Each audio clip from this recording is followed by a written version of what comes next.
BK 4A. Di sini saya akan simulasi praktek bimbingan kelompok. Berikut videonya.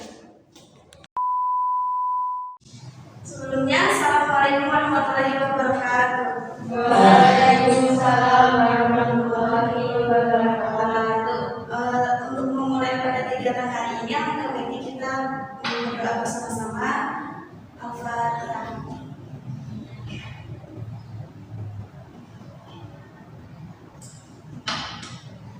Baik, terima kasih teman-teman atas kehadirannya untuk pada hari ini. Perkenalkan, saya Ade Zaferina dari kelas BKI 4A.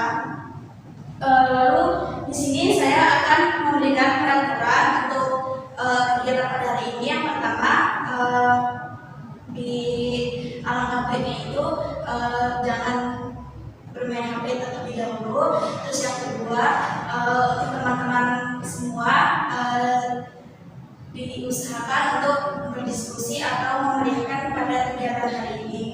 Yang berikutnya adalah proses tujuan dibentuknya bimbingan kelompok ini adalah di sini saya akan memberikan bagaimana sih untuk para santri-santri semua untuk membagi waktu. Berikutnya adalah proses tujuan dibentuknya bimbingan kelompok ini adalah di sini saya akan memberikan bagaimana sih untuk para santri-santri semua untuk membagi waktu antara waktu untuk kuliah, untuk diri sendiri pribadi ya seperti healing ataupun yang lainnya, bermain, dan waktu untuk berkegiatan di pondok pesantren itu sendiri. Baik, di sini saya akan memberikan topik yang ada di depan ini adalah kedisiplinan santri pondok pesantren Alimah dalam kegiatan pondok dengan kegiatan kuliah melalui teknik time management. Saya akan menjelaskan kembali terkait dengan topik kedisiplinan sebagai santri, yaitu dengan kegiatan kuliah melalui teknik manajemen. Dari teman-teman sendiri, apakah sudah bersedia dalam mengikuti bimbingan kelompok ini? Sudah. Nah, untuk menjalankan proses bimbingan ini, saya memberikan motivasi untuk teman-teman bahwasanya memang waktu itu sangat berguna sekali bagi kita semua, apalagi yang kita sebagai mahasiswa atau mahasiswi, terus sebagai santri juga yang bisa mengabdi untuk masyarakat, insya Allah, amin. Nah, sebelum memulai acara ini, alangkah baiknya anggota-anggota yang lain itu belum saling kenal. Untuk itu, perkenalan terlebih dahulu, silakan. Dimulai dari Mbak yang berkacamata. Perkenalkan, nama saya Apriya Sumanto. Sebelahnya. Perkenalkan, nama saya Nadia Alvina. Perkenalkan, nama saya Muhammad Soekarno. Nama saya Ketika Putri Siana. Nama saya Muraida. Nama saya Sadia Setiana. Untuk itu, topik yang di sini tentang kedisiplinan waktu. Yang pertama, bagi manusia, disiplin waktu adalah hal yang sangat penting untuk menentukan kebutuhan waktu yang diperlukan dan sebagai pengendalian diri dalam mengatur waktu kepada hal yang penting maupun tidak penting. Jadi di sini saya bertujuan untuk teman-teman itu bagaimana sih mengatur waktu dari yang tidak penting dan menjadi penting itu sebagaimana agar pekerjaan kita itu tidak keteteran. Sebagai santri juga dituntut untuk mampu untuk mengelola dan membagi aktivitas belajarnya sehingga dapat memenuhi target yang diinginkan. Untuk mengelola dan membagi waktu, para santri juga harus bisa dalam mengelola manajemen waktu. Manajemen waktu atau manajemen adalah tindakan atau sebuah proses perencanaan dan pelaksanaan yang untuk mengatur dasar dalam sejumlah waktu yang digunakan. Jadi di sini saya memberikan bagaimana sih time management waktu yang benar seperti itu. Karena dari saya sendiri melihat bagaimana para santri-santri ini kan banyak sekali ya yang kurang memadai dalam waktu, apalagi membagi waktu. Terus untuk itu dalam seorang mahasiswa sekaligus sebagai santri di pondok pesantren terdapat banyak waktu yang digunakan dalam berkegiatan sehari-hari. Dengan banyaknya waktu yang padat beserta perkuliahan yang padat juga, ketika santri ini tidak bisa membagi waktunya akan berdampak pada tidak seimbangnya capaian hasil belajar mereka. Jadi kenapa sih banyak para santri maupun mahasiswa itu sendiri itu kan suka stres? Nah, dari waktu itu tersebut, jadi kan dari kegiatan pondok pesantren dari pagi sampai pagi lagi, dan mahasiswa banyak banget tugasnya gitu ya. Dari tugas pesantren sendiri itu berbeda, dari tugas kuliah itu berbeda juga. Untuk selanjutnya, aspek time management. Di sini menurut Atkinson 1994 ada beberapa aspek time management. Yang pertama, menetapkan tujuan. Menetapkan tujuan ini sebagai membantu individu untuk fokus kepada pekerjaan atau kegiatan yang akan dijalankan dalam batas waktu yang disediakan.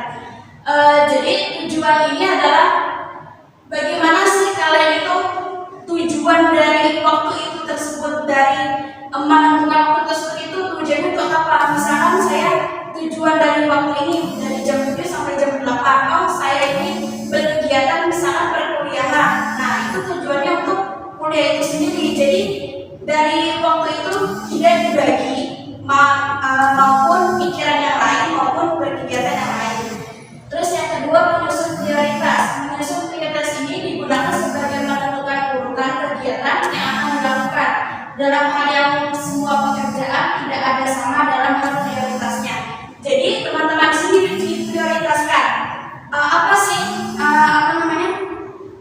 waktu pondok itu yang prioritas itu apa? Misalkan ngaji. Ternyata ngaji itu kan dari buat diri kita itu sangat penting ya, apalagi untuk menuju ke kerohanian kita gitu. Terus selanjutnya ada menyusun jadwal. Menyusun jadwal ini digunakan sebagai bentuk menghindari bentroknya kegiatan, lupa, dan mengurangi ketergesaan. Jadi menyusun jadwal.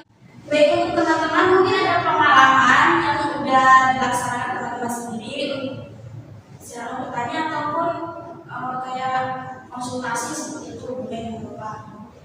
Untuk materi saya ingin bertanya ya, atas dasar pengalaman saya yang saya lakukan, di mana saya ini dulu pernah membuat salafi dan di balik itu juga saya sekaligus sekolah swasta dan di mana masih sekolah sama orang itu berbeda. Dan yang saya ingin tanyakan tadi kan pemaparan sempat ini terkait tentang pembangunan kesadaran.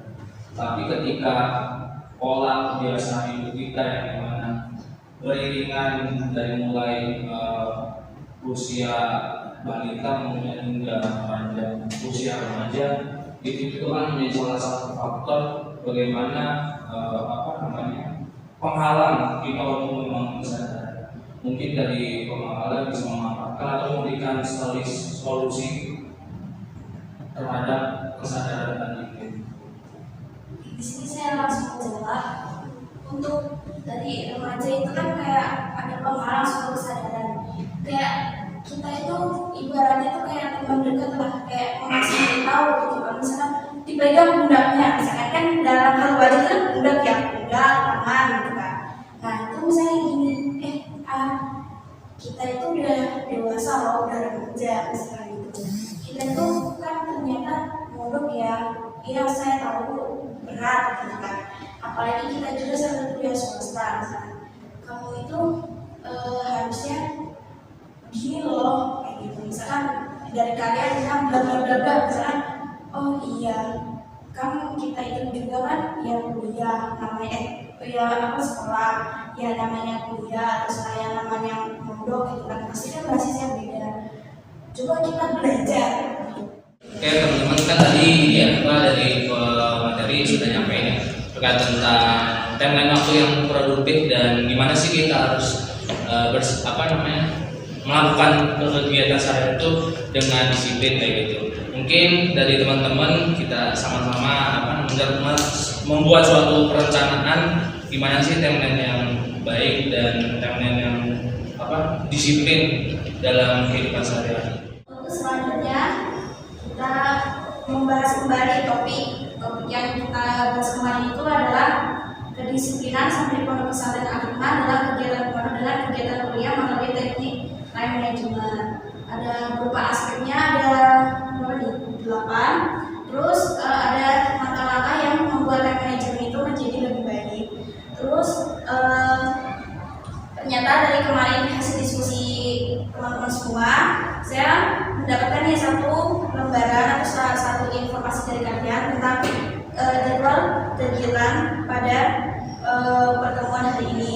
Yang pertama itu ada jam 7 persiapan kuliah, jam setengah 8 kuliah, jam 9 selesai kuliah dengan ada sarapan pagi, jam 10 istirahat untuk kuliah selanjutnya, jam 11 sampai jam 12 kuliah di dalam ISO, jam 1 siang makan siang, jam 1 sampai jam 4 sore itu kuliah 2 matkul. Kalau jam 1 di sini kuliah pertama, jam 3 sore kuliah kedua, jam 4 baru pulang, dilanjut mandi dan bersih-bersih. Aktivitas lainnya itu melakukan hal yang disukai atau yang dibutuhkan. Jam 6 sore sampai jam 6.30 itu sholat maghrib, ngaji dan murojaah hafalan. Jam 6.30 sampai jam 6.45 makan malam, sholat menunggu waktu isya. Terus jam 6.43 sampai jam 7 malam ini sholat isya. Lalu jam 7 malam sampai jam 9 malam mengerjakan tugas atau mengajar.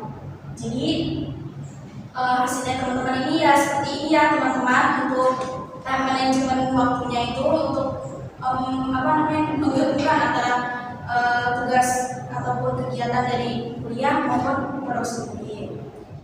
Untuk itu mungkin dipresentasikan atau dijelaskan dari teman-teman.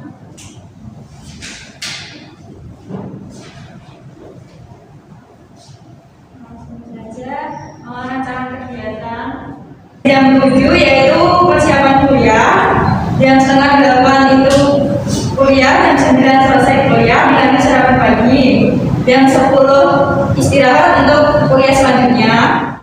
Kesimpulan dari materi ini, dari pertemuan ini adalah untuk mengetahui bagaimana sih langkah-langkah yang digunakan untuk menjadi time management itu lebih baik. Terus langkah-langkah hal penting untuk kita menentukan time management itu seperti apa, untuk pengembangan diri seperti apa. Lalu gambarannya ya seperti inilah kira-kira teman-teman. Dan alhamdulillah sesi pertemuan kali ini telah berakhir. Untuk itu pesan-pesan dari teman-teman semua, silakan dari Mbak Afi dulu nih, pesan-pesannya apa? Pesan-pesannya setelah saya mengikuti bimbingan ini, alhamdulillah saya jadi lebih memahami tentang bagaimana dan apa saja yang bisa saya manfaatkan. Terus mungkin sedikit gimana efek buruknya yang mungkin bisa muncul kalau kita nggak bisa memanfaatkan waktu dengan baik dan benar. Dan kedepannya mungkin saya akan lebih berusaha untuk bisa memanfaatkan waktu dengan lebih baik lagi. Terima kasih. Untuk Mbak Aida sendiri, pesan-pesannya?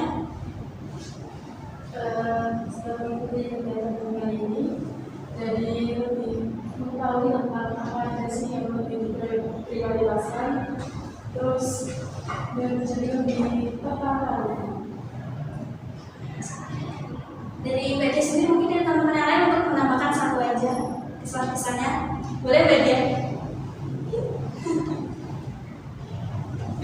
Setelah saya mengikuti bimbingan ini, saya lebih memahami bagaimana cara memanajemen waktu dengan baik sehingga tidak terlalu memboroskan waktu. Selain itu, materi yang disampaikan oleh Mbak Agnes juga paham, juga